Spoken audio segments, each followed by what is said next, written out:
And good evening, everybody, and welcome to Hour 2 of Through the Mirror with Larry Sinclair on the Rense Radio Network. A programming note, we are not going to take the first commercial break this evening because we want to spend what little bit of valuable time we have with our guest, Miss Ann Coulter. She's an 8-time best-selling author. She's got a new book out called Mugged, Racial Demagoguery from the 70s to Obama. She is a political commentator, syndicated columnist, definitely a conservative dynamo, and the one person I think could be called Queen of the People Liberals Love to Hate Most. Miss Coulter, welcome to the program. Thank you. Good to be here. Look, you've written 8 New York Times best-selling books. What made you decide to write this? Okay. What made you decide to write this one about race, especially where we're at with race in this country? Yes. Well, this does technically make it 9. I made number 3 the first week on the New York Times list with Mugged. It's something that's interested me for a while. I grew up in Connecticut outside of New York, so we read all the New York papers, and growing up it was just a racial cauldron, which is how I start off the book, the first third of the book, going through dozens of those stories from the 70s and 80s, which was really the golden age of racial bullying. And you know, every black kid was always innocent. It was another Emmett Till case, and then the story would just kind of fade from the papers. But with a little research, I could find out what the truth was in those cases. And every time a cop would shoot a black kid, it was the Klan on the New York City police force, and then again it would come out on page B17, oh yeah, the kid was mugging the cop, and so on and so forth. And it was just a very uncomfortable time between the races. You also had the fear of white people of innocently saying some word, and I don't mean an actual racist remark such as are directed toward Clarence Thomas or Herman Cain, right. But the things we're seeing again today, and have his career ruined, and white people were walking on such eggshells. And then the turning point in my book, this is something I've always noticed, that it was the O.J. verdict. And when white America saw a majority black jury acquit an obviously guilty black celebrity, and blacks across America cheered, the collective response, it was like being kicked in the gut, and white America just said, that's it, the white guilt bank is shut down. It's over. Hope O.J. was worth it. And that ended up being the best thing that ever happened, not only to America, but especially for black people, because you no longer had whites walking on eggshells, afraid to push important Republican policies like law and order policies and welfare reform. And the results of those policies were so successful that Bill Clinton ended up claiming credit for both of them. But also, no longer was Jesse Jackson the sole spokesman for black America. People weren't walking on eggshells, and the relationship between the races was much more comfortable because blacks were no longer being coddled and treated like children. They were admired for their talents as well as held responsible for bad behavior. That was a really new thing, and it was a breakthrough in America. And then slowly it faded. We had about a dozen years of paradise, I describe in a chapter in my book, and then bam, we get the most left-wing candidate ever to run for president on a major party ticket who happens to be half black, and white liberals bring the racial demagoguery right back to elect Obama. And we're right back where we were, where people are afraid of using this word or that word. I wrote about it in my column this week, some of the recent ones, the word apartment, the word Chicago or Chicago politics, racist, and most hilariously, in my opinion, Harper's Magazine saying that Romney's reference to his 5 boys, saying the same thing over and over again, even though it's untrue, and hoping he'll believe it, as a subtle way of Romney calling Obama a boy. Wow, you really have to study a transcript and think hard to come up with that one. So we're right back to walking on eggshells, and once again, who has this hurt the most? I mean, it's hurt all of America. Racial demagoguery has never produced anything good, but again, it's hurt black people the most. I don't know if you saw the article this week. The black middle class has been wiped out in the last 4 years. Of course, everyone knows the unemployment numbers among blacks are even higher than the general unemployment numbers. And most of all, I think a lot of people are very uncomfortable to say that they are not voting for Obama because they're afraid they'll be accused of racism. So the point of my book, in a sentence, is racial demagoguery has never produced anything good, and don't make the same mistake again, America. What do you think? I watched your appearance on The View. I thought Whoopi was somewhat interesting that she tried to turn it to race and ask you what you know about being black, and that's definitely not the purpose of the book.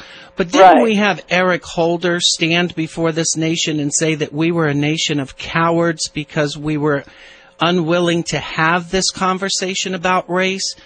And Great point. And now you've got this book. He should love me.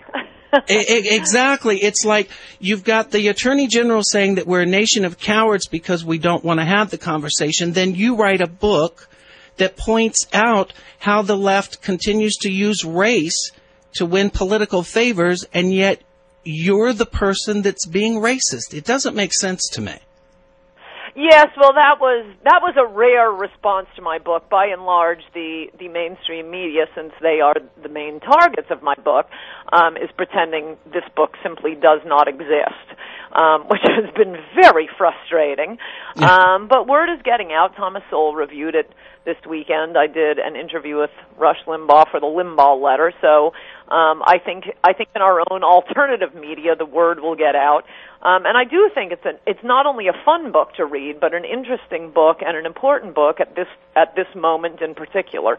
I wanted to get it out before the election because I anticipated we'd be in for a lot of racial bullying because Democrats certainly can't run on Obama's record.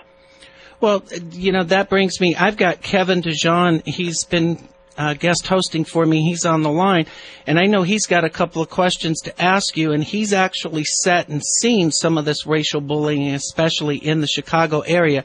Kevin, you've got a couple of questions for Ms. Coulter.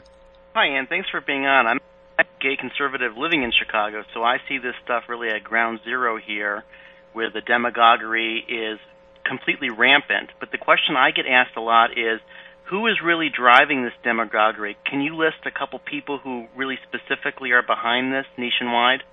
Oh, yes, and I name names in the book. Going back, which isn't precisely your question, but wow, the New York Times could whip up a race case out of nothing. I mean, the Bernie Goetz case, I don't know if you remember that. That was a big one. That loomed large in my life and many New Yorkers' lives. Bernie Goetz was riding the New York City subway. This was back in the 80s, 4 black kids mugged him and he shot them. While the New York Times and the entire New York press was trying to turn this into a race case, as I point out in my book, black people agreed with white people in supporting the shooter, Bernie Goetz. The poll numbers were about the same. Barry Slotnick, who was Bernie Goetz's lawyer, did not try to exclude blacks from the jury because black people, like many white people, ride the subway in New York, but unlike anyone who writes for the New York Times.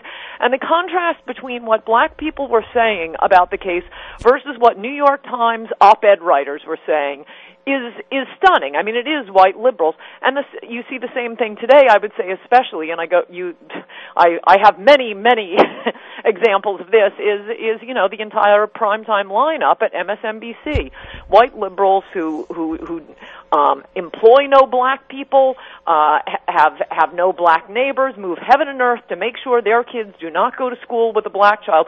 Oh, they are going to be the spokesman for Black America here, going around calling other people racist. Because it really doesn't have anything to do with black people as far as liberals are concerned. It has to do with their own self-righteousness and self-esteem, and also pushing agendas that are not vaguely related to helping black people: abortion on demand, gay marriage, illegal aliens, rights for homeless people. These are the new civil rights as far as liberals are concerned. And Ann, and here in Chicago, relations have never been worse.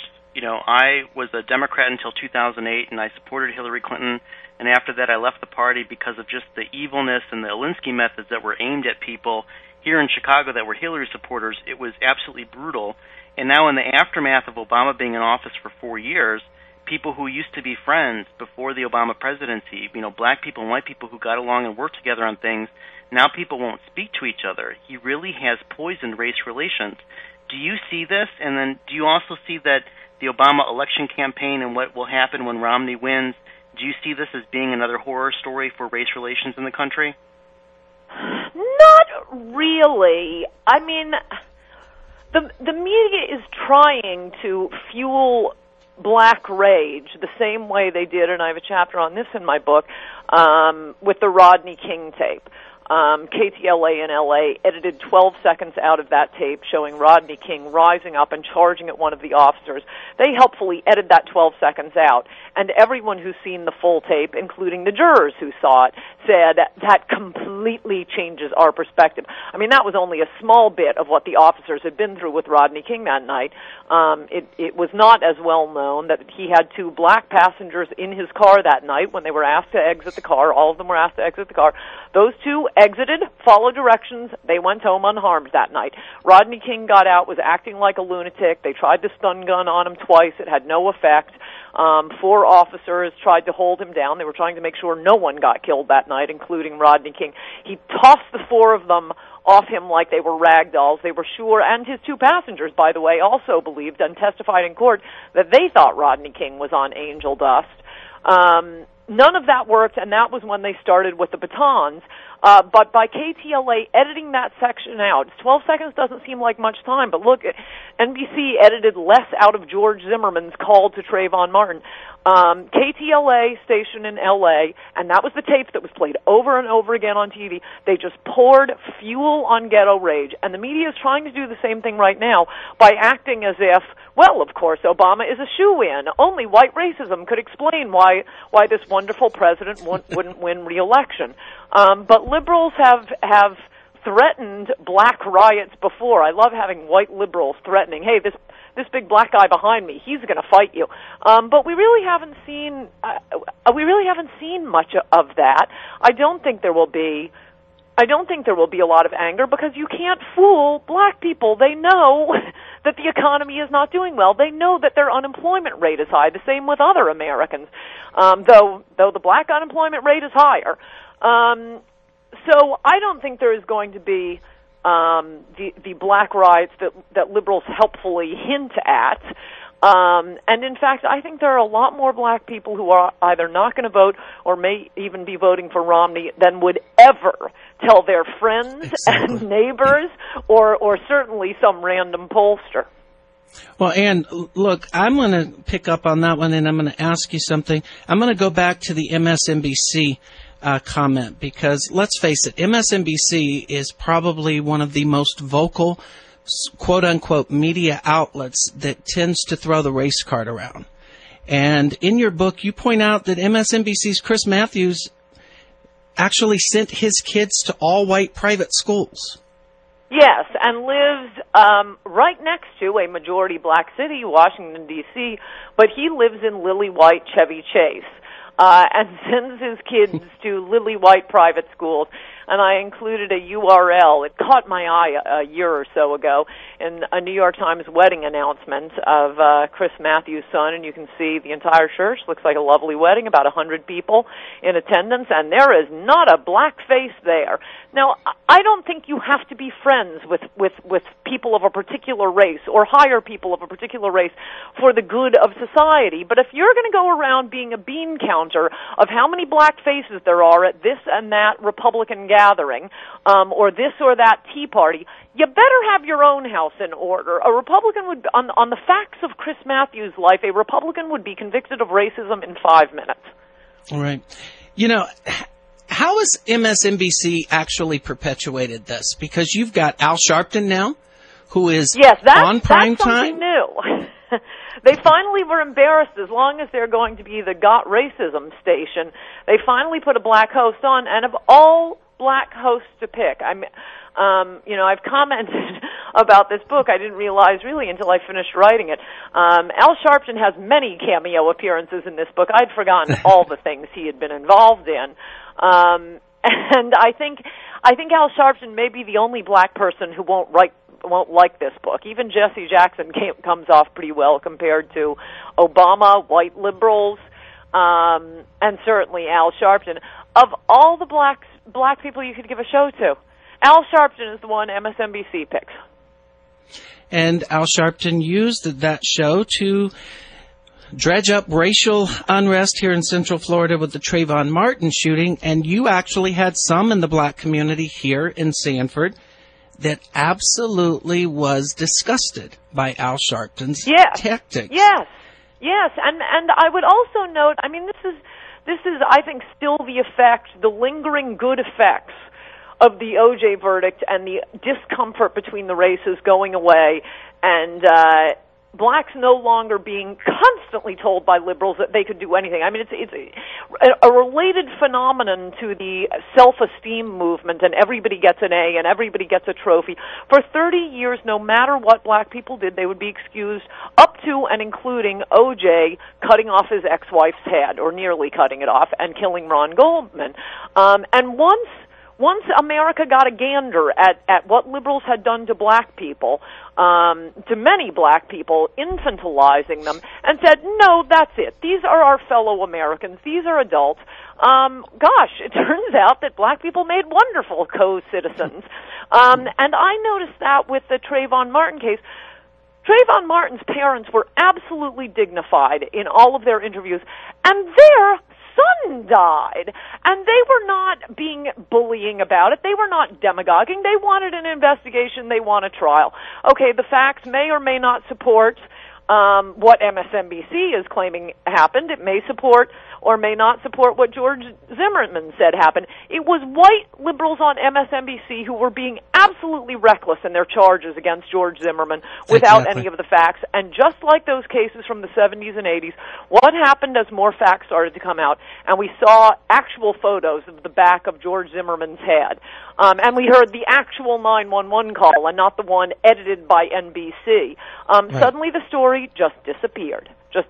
You never get the final conclusion. Hello, readers. You know that story we've been being hysterical about for the past 3 months? Turns out we were wrong. It wasn't a racial incident. You never get that story. Okay, I'm sorry about that. Let me ask you something real quick. Today, South Carolina's voter ID law was upheld by a 3-judge panel.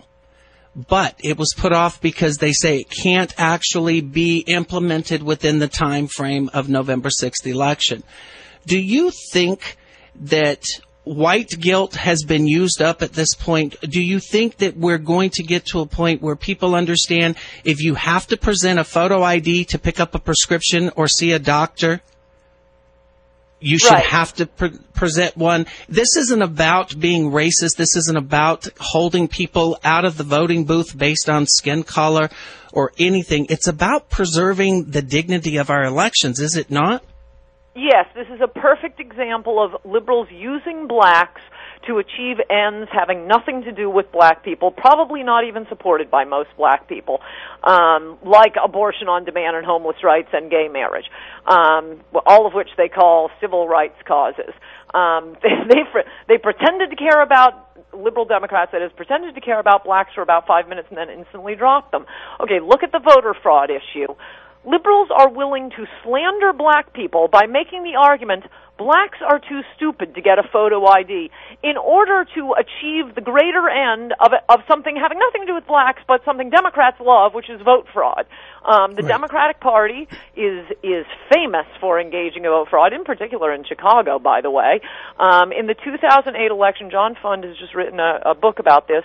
You'll remember Senate election, Norm Coleman, the incumbent, was being challenged by Al Franken. Norm Coleman ended up the day after the election ahead by about 300, 400 votes. 2 weeks of, quote, vote counting later, suddenly all of these Democrat districts have produced more and more votes for Al Franken until Franken wins by a few hundred votes. Without Al Franken, and by the way, 200 of those we already have 200 voter fraud convictions out of that election. It's very hard to get a conviction because you have to not only prove someone had no right to vote in an election, but that when he voted, he knew he was voting fraudulently. So to get a conviction is tough. There are already a couple hundred, I believe a couple hundred, at least 100, I think it was 200, convictions for vote fraud in that case, and there are another 1,000 under investigation. Right. And without Al Franken's vote, you wouldn't have gotten Obamacare. Exactly. Voter fraud is a big problem, and if you want your vote to count, you better hope there aren't a lot of frauds and illegal aliens and dead people voting in the election, or your vote means nothing. It's just a simple matter of democracy. Incidentally, one of the first states in the union to adopt a photo ID law for voting was Rhode Island, with an 85% Democratic legislature, and it was pushed in both houses of the legislature by black Democrats. Why? Because they had seen voter fraud. The woman in the House, Anastasia Williams, I tell this story in my book, she went to vote in 2006 and was told she had already voted. Right. Ms. Coulter, I know that you have to run. I'm going to ask you one final question, and thank you for appearing on the program. After doing the exhaustive research for this book, and that's my understanding, you actually write all of your own books, what are your hopes for race myself? Okay. What's your hopes for race relations in this country? I hope a lot of people read this book, both black and white. This is something this country should get over. Blacks are our fellow citizens. They have been here since the earliest white Europeans. I always hate the comparison of black people to illegal immigrants. No, black people have been here since before most white people's descendants were here. They are part of the American community and fabric. I prefer to see them become Republicans. That is their traditional home. But it just overall, white bullying has never, or racial bullying against white people has never produced anything good. It has only produced disaster. All right, everybody, that is Ann Coulter. Ms. Coulter, thank you for joining us. Thank I look you. forward to to having the you. opportunity again. Thank you, ma'am. Thanks. And bye-bye. Bye-bye. And everyone, you can actually read Ms. Coulter's book. It's Mugged Racial Demagoguery from the 70s to Obama. Check out the link at sinclairnews.net. It's available on Amazon, Books A Million, Barnes & Noble. We will be back after the break. Kevin Dujan will pick up. I'm on my way to D.C. We'll see you Monday.